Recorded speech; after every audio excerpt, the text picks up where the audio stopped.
had my shows mixed up. Um, Tonight is night one of Dynamite or AEW's Fyter Fest for the second straight year. It's a free per view rather than being a pay per view, which is pretty awesome. And a night full of big time matches. I actually missed the first half of it, so Jeff will have to fill me in on what happened. But I'm super glad that I saw the last match. We talked about last night how we really would like the tag team title match to be the main event, and it fucking was, which really was awesome to me. So. Well, and I hate filling you in on this, but I kind of have to, because I know you're gonna watch them later, and I know how much you hate spoilers. But um, Yeah, but it's my fault. I mean, what happened, folks, is my mom works from home at the same place that Jeff and I work, and my wife works. It's kind of a family affair, and she works from home, but her internet went out last Friday, and they weren't supposed to be able to come fix her internet until July 12th or something like that. And so they stopped by today and they fixed it. Well, then she brought all her equipment home, and some of her equipment wasn't working, so she asked me to come over, and I was like, okay, I'll be there for like 5 minutes, and I'll be back. And they're like, hey, can you stay and play some cards and have some dinner? I was like, okay. So, it's I was a little bit concerned with the way that the first match ended because I complained last night, and we haven't done this show for a couple weeks. And 2 weeks ago, NJPW was back, and we were both balls in on that. And then last week, I was going through some personal problems, so we had to cancel. So we haven't had a Dynamite show in a while. But last night, we kind of discussed what's been going on in both our heads about AEW, and a lot of it to me is the lack of long-term storytelling. Um, the reason I bring that up is because there's really two long-term stories. Well, and by long-term, I mean they've been going on for more than a month, which is okay. sad, because I the longest term story, the one that was such a slow burn that you gave us a reason to watch every week and everything, was the Adam Page stuff. Well, Adam Page is back to being the elite Adam Page. He's not got his glass of whiskey anymore. He's not drinking his beer. He's not coming to the ring with a beer or doing beer, having his whiskey in the interviews. He's cutting his promos like the face Adam Page that he was when AEW first started. So Hmm. I'm really annoyed that they just dropped that storyline. Sure. And, to have Jim Ross kind of bring it up a little bit during the match still doesn't cut it. They dropped it, and they dropped his entire character, and now it's almost like they're repackaging him, and it annoys me. But two of the long-term storylines that they have going on, like I said, have been going on for about a month and a half. Orange Cassidy versus Jericho. They really played off that tonight. And the other one is the MJF Wardlow stuff, um, where they're kind of slow burn that eventual face turn by Wardlow when he's going to attack MJF. And uh, they came out, and I'm going to come back to this in a second because I do want to touch on this too. But they came out, MJF cut a brilliant promo, absolutely brilliant. It wasn't that he hates everybody, blah blah blah. He called out Jack Perry and said that he should be at home counting his money. He talked about the reason why he's the curtain Wait, jerker. wait, wait, wait, wait, wait. The guy whose gimmick is that Yep, he's a rich exactly. playboy called out Jack Perry saying he should be home counting his money. And that's what made that so brilliant. That's what made that such a brilliant statement, was because Yeah, it was so condescending and hypocritical. It was perfect MJF. And I listened to it and I went, "Whoa, really? You said that?" that's that's It was great. it was a perfect line, and it was a perfect thing for MJF to do. And I watched and I going, "That's just brilliant." To be that condescending and hypocritical about someone who is your exact character. It made me laugh. Wouldn't it be better than that? Is if he was sitting around with in MLW with his gang talking, and they were having that discussion Dynasty, of yeah. the dynasty, just talking about like, well, why isn't he sitting home counting his money? I Right, mean, exactly. I mean, Let's get rid of Wardlow and bring in Richard Holiday and just make this Richard Holiday and MJF together were just amazing. So I would love to see that. But regardless, well, then it he was, yeah, yeah, trying to think of the other guy's name, but yeah, I mean, um oh wow, I can't think of it either, but he was and still is one of my favorites out there. yeah, yeah. That giant with the nightmare pendulum and all that. Yeah, why are we being so stupid? I can't remember it right now. And he just re-signed with MLW on a multi-year deal too. I saw that. God, it's gonna bug me, and it'll probably hit me about 2 minutes before we end the show. Um, but Yeah, another yeah. thing, I mean, AEW could do a lot worse than signing Halliday, though, for right? sure. And if they bring him in with that Halliday character, because I love that character that he has. But the other thing that MJF did that was kind of just a brilliant little thing that he kind of put in there is he was questioning why they're continuing this feud, why they're doing this, and then he says, "Oh yeah, because we're in a ratings war, and the only way you can ever get a W is if you count on Maxwell Jacob Friedman." And That is sweet. you got a big whoa to Jericho off that one, and yeah, it was an excellent promo. It's worth it just to watch the way he handled himself, everything he did. But one thing about that remember in I think want to say like 2016 when AJ Styles lost to Cena at Royal Rumble, and then he got kind of thrown into Hell in a Cell, but he never got his one-on-one match. And he Yes. came out and he cut that promo when he was a heel and cut that promo on Shane McMahon that kind of got him to that tweener status. Hmm. And then he went off from there as one of the best characters in WWE in 2016. Right. But that's the same thing MJF is doing. MJF is flat out telling the truth. When he's talking about how he feels like he's being held down and he's undefeated and he deserves these shots and everything, he's telling the truth exactly like AJ did in 2016. So it's going to be interesting to see how the fans take to him because that promo that AJ cut on Raw that one night on Shane McMahon is what literally turned him into um, the tweener, which was the best run of his WWF career. Uh, but Well, the best heels are always believe that they're right. yeah, and So. if they can make you believe they're right, or if they really are right and their heel antics are justified, it makes it even better. Hmm. And I kind of get out of MJF's promos that that's where he's at. It's not that he believes he's right, obviously, but he also is right. And then, he's making me believe that he's right, so it's making me cheer for him more and more because it feels like he's getting the shaft. The match they had was a typical tag match with Jungle Express and MJF and Wardlow. There was some greatness out of Luchasaurus, which we haven't really seen that kind of greatness. We saw it last week in his match against Wardlow, and then now in this match, he was on fire the whole match. But the ending was that you saw it coming like 5 miles away because they've been teasing this for the last 2 months, month at least, where Wardlow gets hit with the ring and they break down and everything. But there was one thing that happened right before MJF hit him with the ring. Is Wardlow was holding up Luchasaurus, and MJF pulls out the ring. He goes to hit Luchasaurus. Luchasaurus ducks. He stops in mid swing and starts screaming at Wardlow, "Why can't you do anything right?" Oh. And then Luchasaurus hits him from behind and he ends up punching Wardlow. They end up losing the match. But it was that one little line that he screamed, which now is justifying Wardlow's turn. It's no longer accidents.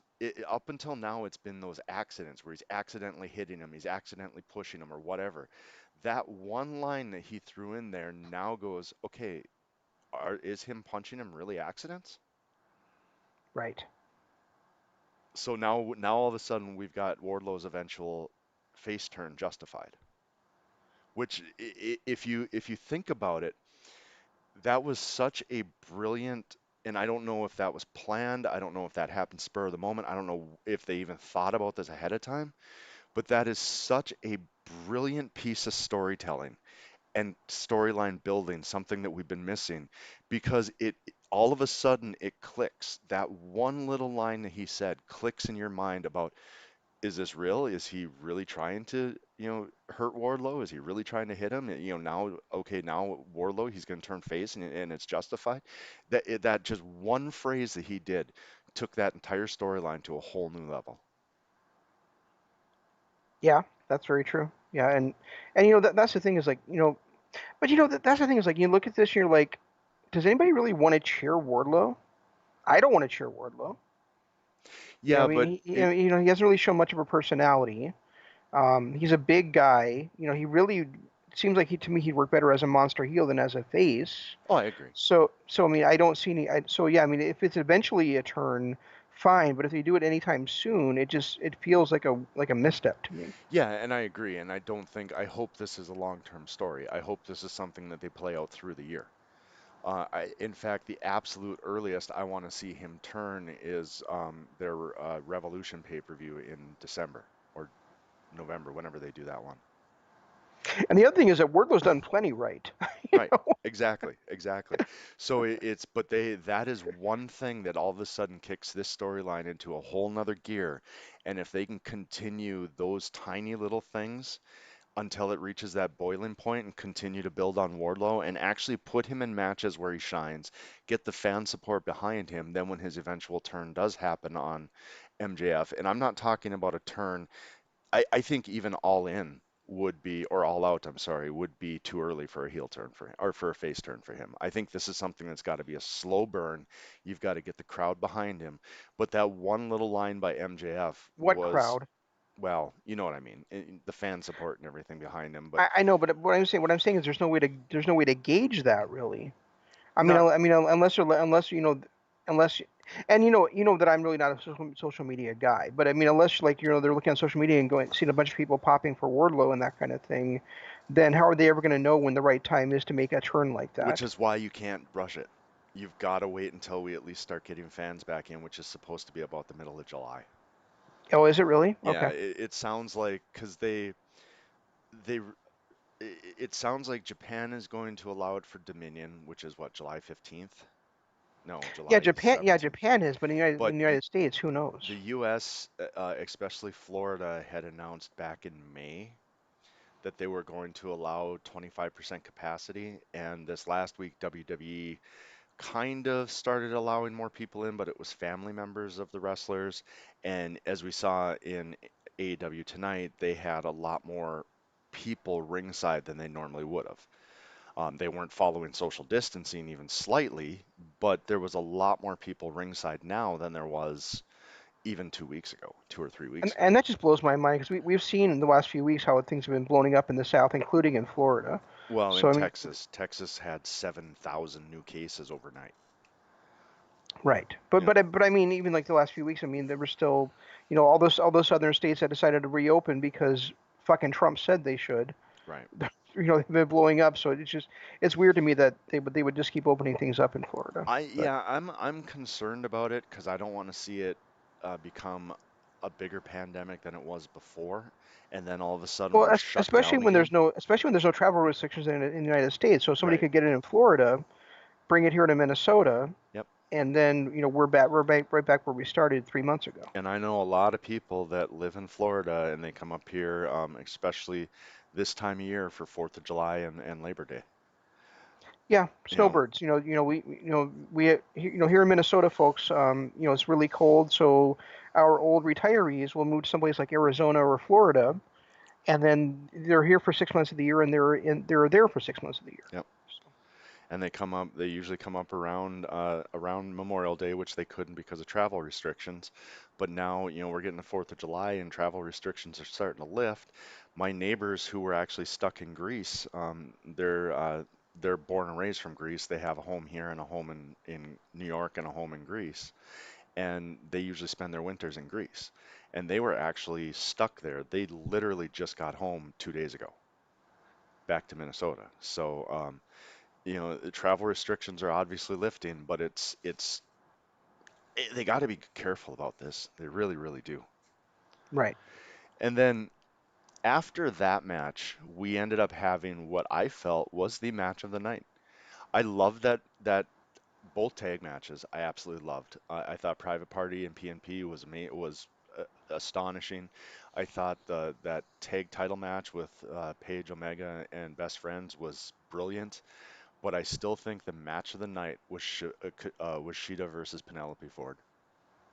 And as much as we've been on, as big a fan as I am of the tag title matches or the two tag matches I saw, that doesn't surprise me because we've talked about it seems like we say it every week on our show that the women are stealing AEW right now. Well, I mean, uh, there was a spot. They had finisher kickouts, which I hate, and I watched it and going, God, come on, why? Penelope Ford, that's your second, Falcon Arrow that you've gotten out of. But um, at the same time, I was like, okay, it's showing how tough Penelope is. It's showing, something that we've been really seeing over the last couple of weeks, and we've known for a while, especially after that street fight she had with Jack, was Jazz, right? In the NWA 70 show. Uh, Yeah, it was yes, Jazz. yeah, yeah. When we saw that street fight and we saw the way she performed at All In, she's tough as hell. So to watch her do that, and Jericho even said it after the match. She goes, "Yeah, she'd have won this, but so did Penelope Ford because Penelope Ford just had the best match of her career." And he was You know, right. you know, It was amazing. and you know what? And you know what? When it's somebody like Sheeta or even Riho, when people are kicking out of their finishers, I don't really mind it that much simply because they're smaller in stature. They don't have the power that the men do, Right. and also we've seen both of them use multiple moves as finishers. It's more like what you and I have talked about before that wrestlers should have Two to three a finishers, variety of right signature moves that they finish matches with, like AJ does or like did. AJ does. Yep, exactly. The one thing that was a detriment to this match was they did take a not picture-in-picture commercial break. Which What? Why? exactly. So why would you take a picture-in-picture commercial break during PNP and Private Party, which was not a title match, but you take a full commercial break and cut away from the action during Sheeta and um, Penelope Ford? But ultimately, even with that 2-minute break where I didn't see the action that was happening, it was still the best match on the card. Still the best match of the night. And again, Sheeta is still, in my eyes right now, the best performer in AEW. Penelope Ford put on a hell of a show. She she reversed the first Falcon Arrow that Sheeta hit into a pin attempt. It was a thing of beauty. I've never seen anybody get out of a Falcon Arrow, and normally it's a kick out, but she actually rolled over and floated over into a pin attempt on Sheeta out of a Falcon Arrow.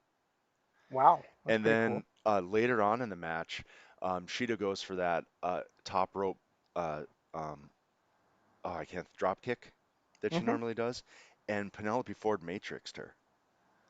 Wow. Literally bent back. Sheeta went over the top of her, and then she hit her with a stunner, and for a 2 count. And of course, Sheeta kicked out.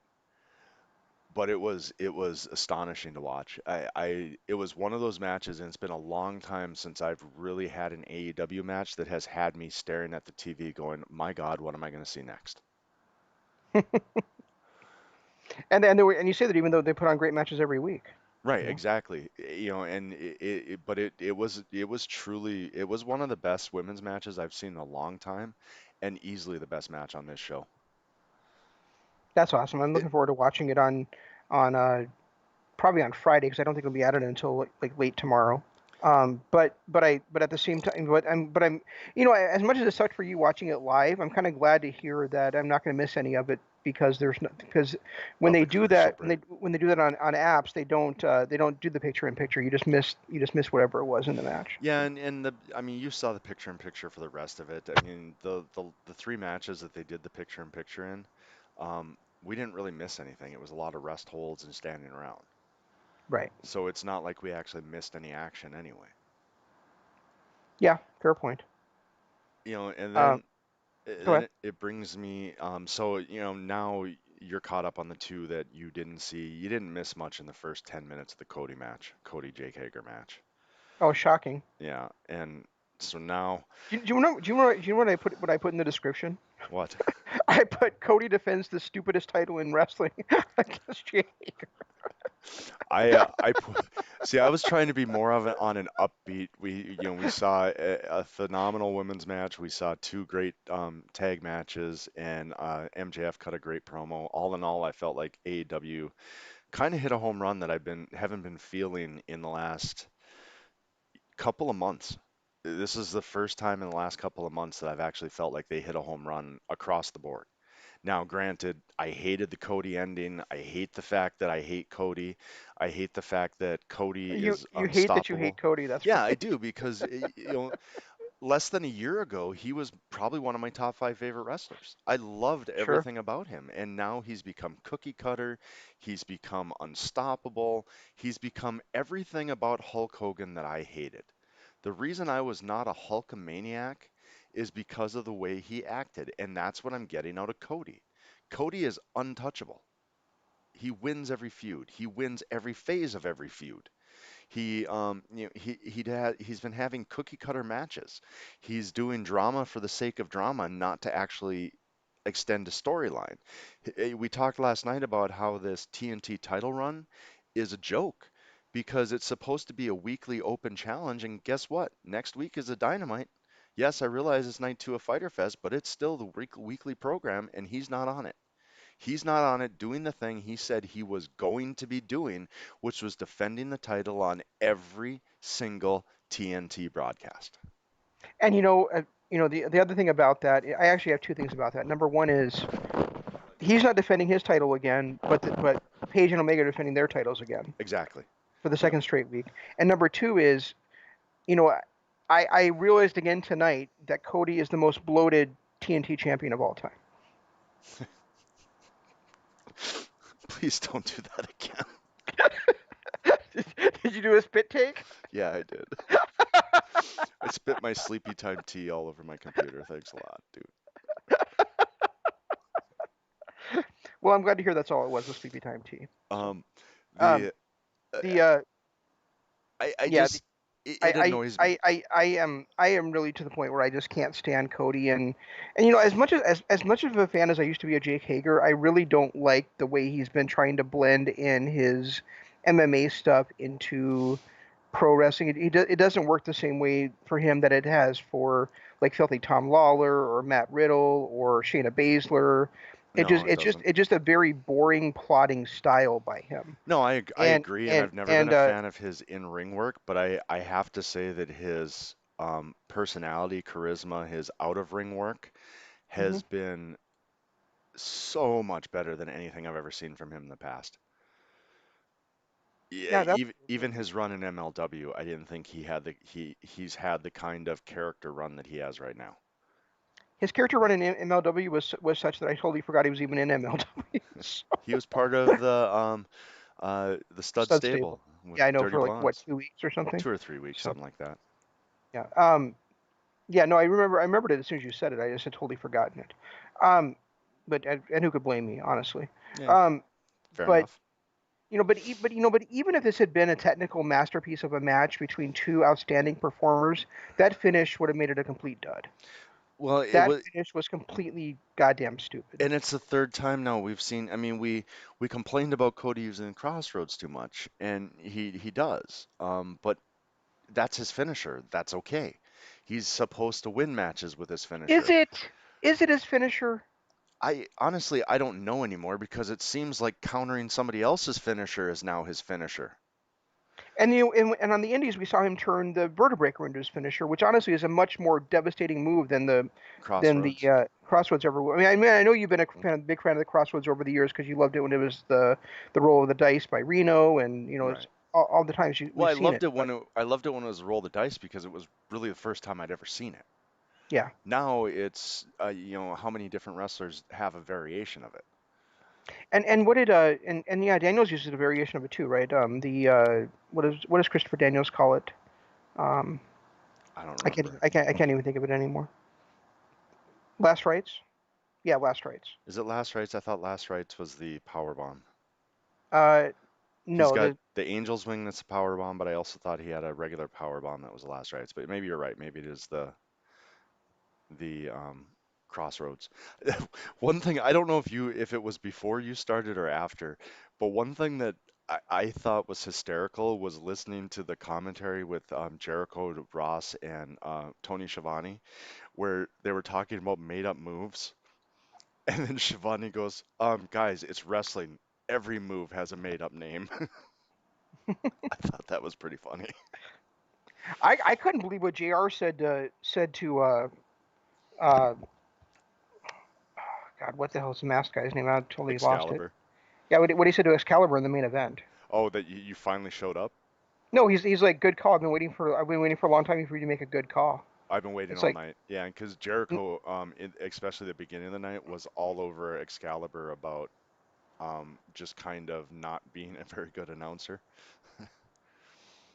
yeah, and meanwhile he's talking to he got Jr. sitting right next to him, so pot, there's Right, the pot right exactly. there. What do you tell you doing talking about the kettle? Exactly. But it was, yeah, I caught that too, and it was kind of like, okay, what just happened? Well, and then Tony tried to cover it up by saying, there'd been some drinking going on and stuff, but even so, that was a really unprofessional comment, Yeah, and it it did not, was. and it did not sound like he was kidding at all. So Yeah, it was kind of a off the cuff that shouldn't have happened. The other thing too, that I thought was kind of a weird little segment was the fact that FTR comes out with a full cooler of beer with less than 10 minutes to go on the show. That was just weird to me. I mean, they should have been out there before the match started. Maybe came out in the commercial break before the match or something with their cooler. That would have made a little more sense. But to come out halfway through the match with only 10 minutes left in the show and they bring out a full cooler of beer. yeah, I guess that's a fair point. But I mean, it's not like we haven't seen like Steve Austin do that before either. No, I So get it, but he also doesn't sit and drink his beer. He cracks it open, cheers half of it on the mat, and then dumps the rest over his head. well, I never said he was great at drinking things. So, it's a little bit different when Austin comes out with a full case of beer. Um, Oh, that's funny. but that was one of those things that kind of threw me off. But no, I'm starting to think that Cody's new finisher is just countering other people's finishers His because new that's finisher well, he does a great job just finishing me wanting to watch AEW. So it's I'm not gonna disagree. I hate the fact that I've hated his character so much. I mean Cody as a person, and I've had Twitter conversations with Cody, and it's just, not it's through text, so you never know. But he's always everything I've ever seen from him. He's respectful. He's a great person. But I think his character needs to show us something more than being the dominant guy all the time. Because, like I said, he is reminding me so much right now of Hulk Hogan from the 80s, and I hmm hated Hulk Hogan. yeah, I mean, I can't So I disagree could with that. see, I but mean, yeah, he's just really throw it away, please. he's really unlikable. He really is, and I don't know if it's just us that feel that way, but but I have found him completely unlikable for the last, I don't know, 3 or 4 months at least. Well, and we So were calling him a heel for 3 months before that. It just and but I always felt that way about Hulk Hogan too. I felt like I was the only person on the planet that wasn't a Hulkamaniac. I couldn't stand him. Couldn't stand him. Hated every match he was in. Like WrestleMania 3, the first time around when I was watching it live, I didn't even watch that match. I didn't care. It was Hulk Hogan. I didn't care. Savage had lost the belts. The Hart Foundation had their match. Brutus Beefcake had his little thing.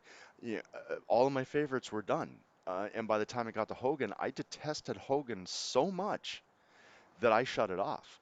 The only reason I ever started actually liking Hulk Hogan was during the Mega Powers run. But the second Randy turned on him and he was back to his gimmick, I was done with it. wait, and we're probably talking about this next week, but come on, did Randy turn on him? Hogan is the one that tried to take Liz away from Randy, Right, right? exactly. And we'll Right. talk. I don't really want to get into it now because we'll save that for the Desert Island series. But that was always my thought on it too.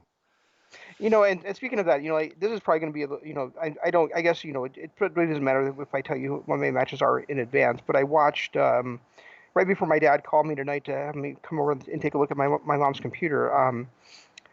I watched the Mega Powers versus the Mega Bucks match from SummerSlam, God, what a great and match. goddamn, was that a good match! Yeah, I Every completely. and it's not just the participants either; it's everybody involved in there. Yep.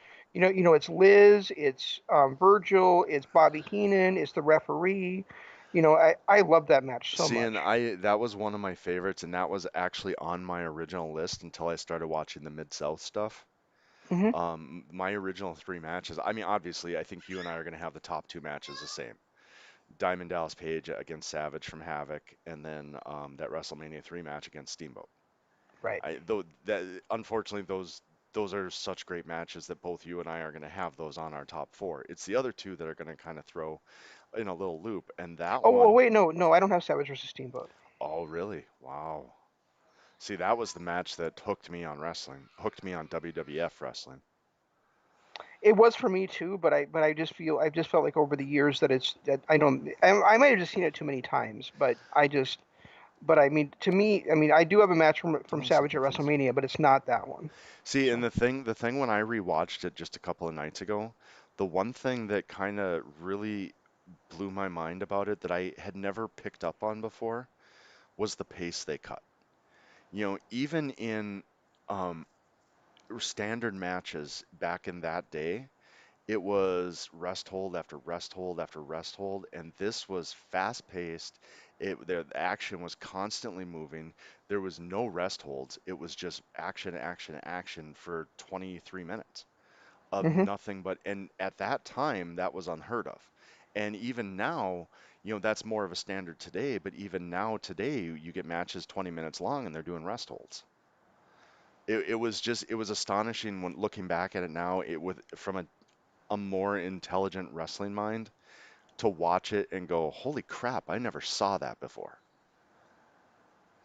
Yeah, that's fair, and we can talk about that more next Monday Right, when exactly. And we then cover. I Um, ended up right now, that match that you were talking about got booted out of my top four.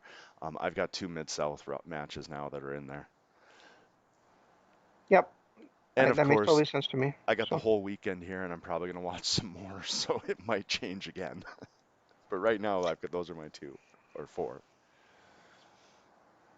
I really, we didn't really talk much about it yet, but the main event I thought was excellent tonight's show. The World Tag Team Title match between Hangman and Omega versus the Best Friends, I thought was a really really good match. And I mean, there's still two tag team matches earlier this year that are just never going to be beat in my opinion. But I mean, this match was absolutely outstanding anyway. And I loved the kind of come from behind story by Hangman where, he almost got pinned by Strong Zero. Omega had to save him. Omega got taken out, and then Page is basically fighting 2-on-1 for the last I don't know what 7 minutes of the match, Yep, and he finally is able to come back and hit his last rights. hit, hit no hit the buckshot lariat No, to get the victory. he hit the whatever that reverse pile driver thing that he does is, didn't he? No, he hit the buckshot lariat. Okay, Dead, but the name of that move is Deadeye though. Deadeye, that's what it was. Yeah, he didn't he call it last rights when he was in Ring of Honor? It used to be called the Rite of Passage. That's what it was. Okay. Oh, Yeah. last rights was what we were talking about with Christopher Daniels. Okay. Yep. Um, no, I thought that match was amazing. I'm still a little bit frustrated with the character change by Page, but I actually like this character better than his drunk character. Because this is what drew me to him was this toughness and grit and never say die attitude. That match against the Bucks, even when they were having their little feud, and it was the last time I really saw this character out of him. And that was when he was, he borrowed the one-winged angel. Did that move. He did the Marty Skrull chicken wing move. He did all that. The 52 fake out followed by the chicken wing. That was the Hmm. last time I really saw this version of Paige. And to see it again was refreshing. This is the version of Paige that I love. This is what made me fall in love with his character to begin with.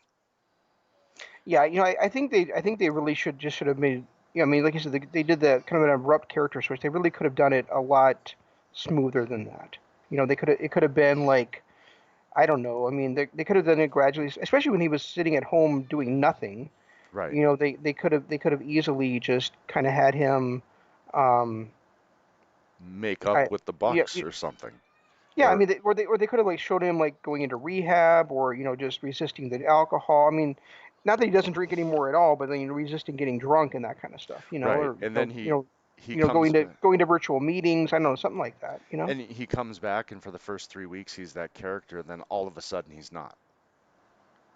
Yeah, and we saw him. We saw him that one week sitting with Omega in the hotel room, and I think at that time he was drinking whiskey and Omega was drinking milk or something. Yep, So they it's had drinks in their hands when they were looking at the camera. So yeah. So I mean, it's not, and they definitely were doing that at Double or Nothing. So it really is kind of weird that they just kind of decided that Page is no longer that guy rather than showing us him no longer being that I guy. mean, they kind of hinted to it a little bit with the camaraderie between Paige and Omega, them walking out on the Bucks interview, the interview with the Bucks and going to the hotel room and, that scene, but they never expounded on it. It just all of a sudden they had that meeting, then we still had a couple of weeks where it was, kind of touchy, and then now Paige is just a different person. Even if they had come out and maybe even cut a quick promo talking about how they've had some bonding time and they're on the same page again, it would explain it a little bit more. Because Yeah. up until then, I mean, Omega was cutting promos about how he didn't trust Paige. Well, not exactly. Well, he right before their match against the Bucks, he literally had a promo that said, "I don't think I can trust you." Oh, okay. I mean, I guess I forgot about that. that That was was a their long time ago. yeah, I mean that was their double was it Double or Nothing? I don't know which one it was. Revolution. Yeah, I mean Revolution. it's pre-COVID is kind of murky for me right now. But I mean, leading up to that, there was one promo on Dynamite, and they did it in the package for Revolution, and he literally said as Paige walked off, "I don't trust you. I can't trust you." And as much as Private Party has lost matches, they've gotten these high profile victories as well. I mean tonight, they got that the very first episode of Dynamite, they got that big victory over the Young Bucks. And then tonight they get that big victory over PNP, leading into a tag team title match next week for them. So I mean, I really love how we're now rolling into Paige and Omega have this great win over the hottest team in wrestling in the the best friends, and now they're going to be rolling into a tag team title match next week against Private Party. The king of the And upsets. and I think this is like, and if I'm not mistaken, this is their fourth tag team title defense since Paige has been back, which is a pretty good roll considering it's only been like 6 weeks or something. Hey, that's almost as good a pace as Cody has cut when he was going to cut a pace unlike anything seen in the business. Yeah, that too. Um, now, And the other amazing thing is Paige and Omega have been defending against guys that actually earned tag team title shots. right, exactly. Not just people that are called out a week ahead of time and say that it's because of an open challenge. Yep. Anyway, I don't want to harp on Cody again because we're almost done. But another thing too, one promo that I thought was well done, but I didn't like the way that they did it was the Taz promo. Okay. I thought his promo was well done, but wrestling smart marks know the story. We know that the reason why is because his wife is sick. It tested positive for COVID less than a week ago, and he wants to make sure that he's completely healthy before he comes back. The fact that Taz cut his promo and said, "Yeah, we've got testing here. You've tested negative for the last 2 weeks," basically calling him out, saying that it was a bullshit excuse, was, I thought, a little bit too much. If he was going to pull back the curtain like he said he was going to, then say, especially the way he started the promo saying, we don't mind this, it's not a big deal, then come out and say, yeah, your wife tested positive for COVID. We get it. Hmm. Yeah. It Instead of doesn't, saying and it's not like the other thing is like he kind of made it sound like Mox is chickening out of the match when it's just a week later than it was originally planned for. right. So no, that's not the Yeah, case. I mean, I thought Taz has always cut a great promo, especially after he became an announcer. Hmm. And this was another great promo by him. I just was personally not a fan of the content. No, neither was I because honestly it really did not make sense with And what's when, going on. right, and when you're saying you're going to pull, I mean, everybody knows about COVID. Everyone who's a wrestling fan knows that Renee Young tested positive last week. We had actually talked about the last couple of weeks of whether it was going to be, they were still going to have the match or not. So it's not like it's a huge surprise. Now, I know he doesn't want to go out and out somebody on national television, but it's a celebrity who outed herself already. So it's not like he would have been breaking the news to somebody else, True. and so we know why he's doing it. And all credit to Mox, his wife tested positive, so he doesn't want to be around the boys in the locker room in case he's given it the 14-week or 14-day incubation period to make sure he's not sick before he comes back. Yeah, I mean that's just the responsible thing to do, Right. really. So, all credit to him, but I just didn't like the way that the content of Taz's promo. I thought he did a great job with it. I just didn't like the content. Yeah, I agree. I mean, yeah, he delivered it well, but it wasn't the right promo or the right time for that promo. Right, exactly. And honestly, like it doesn't make sense because, like you said, they don't care. It was only 1 week, so I mean, why even bring it up? Right. And then and the other thing that really kind of got me was the fact that he's like, I'm gonna pull back the curtain and give you guys some insider information, and then the insider information was just Bullshit. not accurate. I mean, Yeah, it was accurate, but it wasn't. Yeah, he's been tested at home. Yes, he tested negative. Yes, they're gonna test him again before he comes in the building. Yes, we get all that. But the reality is, yes, it was true that he uh, told management he wanted to stay home because he didn't want to infect the people around there because he's in close contact with it. He's doing the responsible thing. Um, but for the way that Taz delivered it, it wasn't. Yes, it was true, but it wasn't really a pulling back the curtain moment. It was more of a, I don't know. I don't know what it was. It didn't do anything to advance the story. It didn't do anything to put any heat on Taz or Brian Cage. no, it didn't, and it was ill-conceived. Yeah, Is the best way to say it. I guess you're right. That is probably the best way to put it. Yeah, and that's pretty much I think all we have for this episode, right? As far as I can tell, and I'm happy that I finally fixed the audio on our YouTube channel. And guys, if you are listening to our YouTube channel, we greatly appreciate it. Go ahead, hit the subscribe button, ring the notification bell, and drop a like on this, and then head on over to the Lords of Pain Radio where you can also hear this. YouTube.com slash is it LOP Calvin or is it Lords of Pain? I don't remember. I Um, think it's LOP Calvin. I think it's LOP Calvin, yeah. But head over there, drop a like, subscribe to that one, and ring their notification bell as well, because both of us put out a lot of wrestling content. And also, on top of that, we also put out some pop culture content, which we are going to be doing next Monday as we review The Island. Shane has warned me that the acting is bad, and if that's the case, then it's his punishment for making me watch that god-awful movie, Last Day of American Crime. So there's that, but we're going to be covering that on Monday. And then I don't know if we're going to do it Monday night or if we're going to do it Tuesday night, but one of the nights we're going to do the return of our Patreon exclusive series. And you can check out all of our Patreon content at patreon.com/Kingdom of Honor.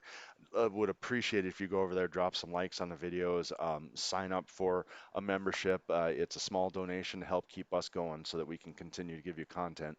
And what it does is you're going to get access to all of our archives, plus you're going to get access to our exclusive shows. And next Monday or Tuesday, whichever one is going to be the return of our, um, I can't think of what were we calling it?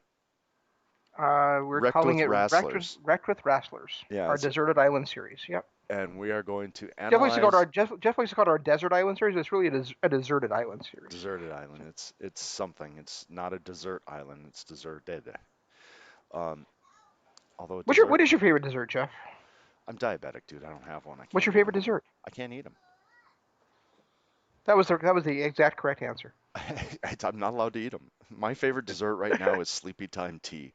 Um, but we're gonna be doing the Macho Man Career of the Macho Man, and we both pick our four favorite matches that if we were stranded on a deserted island, we would want with us to watch over and over and over again.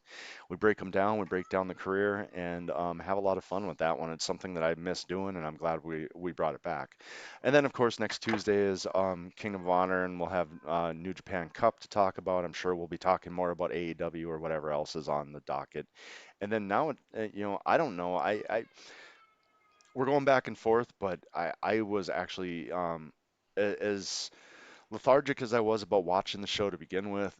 Once I got into it, I really got into it, and I'm glad I did, and glad we did this show. So we're going to be doing it again next Wednesday night as well. Well, I'm sure we'll do it the week after that because the week after when we actually get the Is world title match between, which as I've said is the world title match I've been looking forward to the most since Wrestle Kingdom. So some world title match I've been looking to the most since Brody Lee. yeah, I didn't look forward to that one that much. I did So look forward to that. I was disappointed with the outcome, but I did look forward to it. But regardless, we got that's going to happen. So make sure you hit up our YouTubes, both us and Lords of Pain Radio. Check out our Patreon, patreon.com/Kingdom of Honor, and hit us up on Twitter. I'm at RegiCoop. He's at ZanmanLOP. Use the hashtag DAD and the hashtag KOH. It'll help you find us easier. And we love having conversations with people on there because we get into some pretty deep wrestling talk, and I enjoy it quite a bit. absolutely, and make sure you tune in tomorrow night for MCLOP Radio Adventure. On Tuesday, we'll be back with you with more New Japan content. That's all we've got. We'll try to do better next time. This is Shane saying long days, pleasant nights, and Jeff saying Goodbye.